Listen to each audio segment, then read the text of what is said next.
Every Who down in Whoville liked Christmas a lot. But the Grinch, who lived just north of Whoville, did not.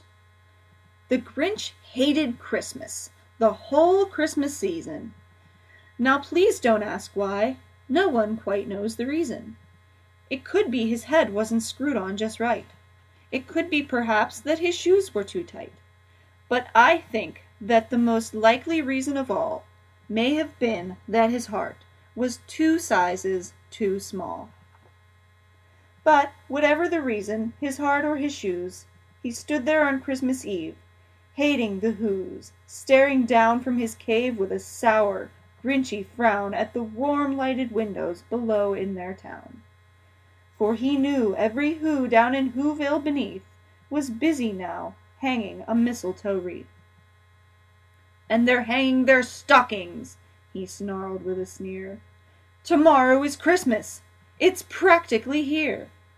Then he growled with his Grinch fingers nervously drumming, "I must find some way to stop Christmas from coming." For tomorrow, he knew, all the Who girls and boys would wake bright and early. They'd rush for their toys. And then, oh the noise, oh the noise, noise, noise, noise! That's one thing he hated. The noise, noise, noise, noise! Then the Whos, young and old, would sit down to a feast. And they'd feast, and they'd feast, and they'd feast, feast, feast, feast! They would feast on Who pudding, and rare Who roast beast, which was something the Grinch couldn't stand in the least. And then they'd do something he liked least of all. Every Who down in Whoville, the tall and the small, would stand close together with Christmas bells ringing. They'd stand hand in hand, and the Whos would start singing. They'd sing, and they'd sing, and they'd sing, sing, sing, sing! And the more the Grinch thought of this Who Christmas sing, the more the Grinch thought, I must stop this whole thing. Why, for 53 years I've put up with it now. I must stop this Christmas from coming. But how?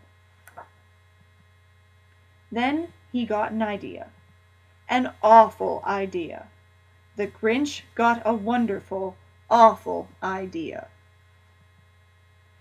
"I know just what to do," the Grinch laughed in his throat, and he made a quick Santa Claus hat and a coat.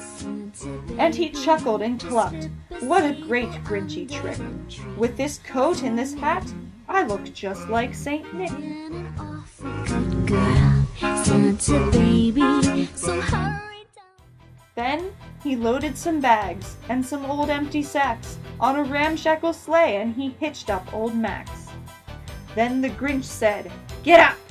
and the sleigh started down toward the homes where the Whos lay a snooze in their town. All their windows were dark, quiet snow filled the air. All the Whos were all dreaming sweet dreams without care.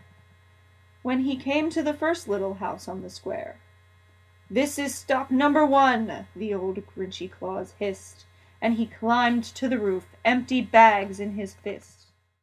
Then he stuck his head out of the fireplace flue, where the little Who stockings all hung in a row. "These stockings," he grinned, "are the first things to go." Then he slithered and slunk with a smile most unpleasant around the whole room, and he took every present. Pop guns and bicycles, roller skates, drums, checkerboards, tricycles, popcorn and plums, and he stuffed them in bags.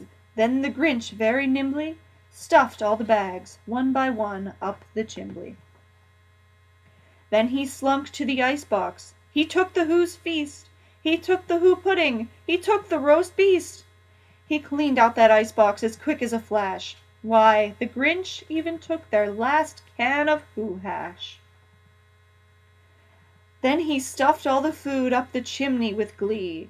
"And now," grinned the Grinch, "I will stuff up the tree." And the Grinch grabbed the tree and he started to shove, when he heard a small sound like the coo of a dove. He turned around fast and he saw a small Who, Why, little Cindy Lou who was no more than 2. The Grinch had been caught by this tiny daughter, who'd got out of bed for a cup of cold water. She stared at the Grinch and said, "Santa Claus, why? Why are you taking our Christmas tree? Why?" But you know that old Grinch was so smart and so slick. He thought up a lie, and he thought it up quick.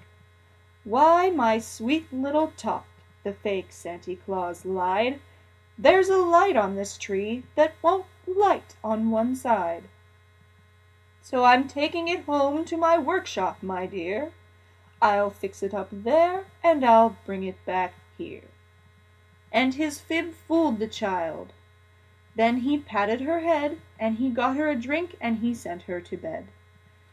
And when Cindy Lou Who went to bed with her cup, he went to the chimney and stuffed the tree up. It was 1/4 dawn, all the Who's still abed, all the Who's still a snooze, when he packed up his sled, packed it up with their presents, the ribbons, the wrappings, the tags and the tinsel, the trimmings, the trappings.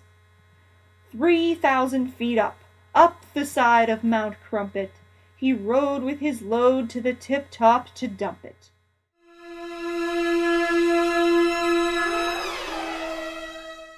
"Pooh-pooh to the Who's," he was Grinchishly humming. "They're finding out now that no Christmas is coming. They're just waking up, I know just what they'll do. Their mouths will hang open a minute or 2, then the Who's down in Whoville will all cry, 'Boo-hoo!'"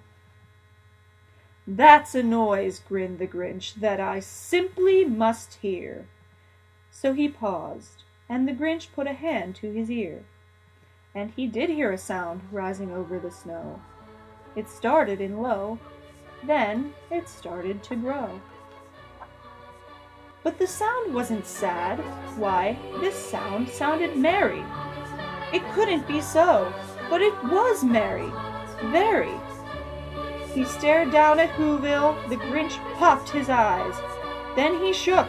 What he saw was a shocking surprise. Every Who down in Whoville, the tall and the small, was singing without any presents at all. He hadn't stopped Christmas from coming. It came.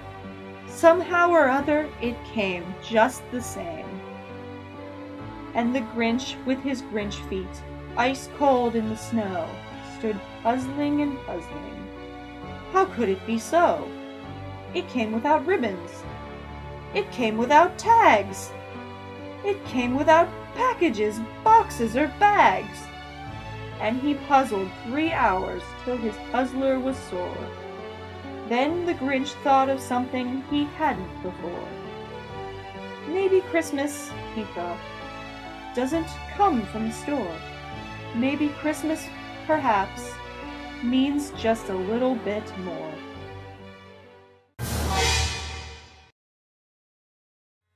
And what happened then? Well, in Whoville they say that the Grinch's small heart grew 3 sizes that day.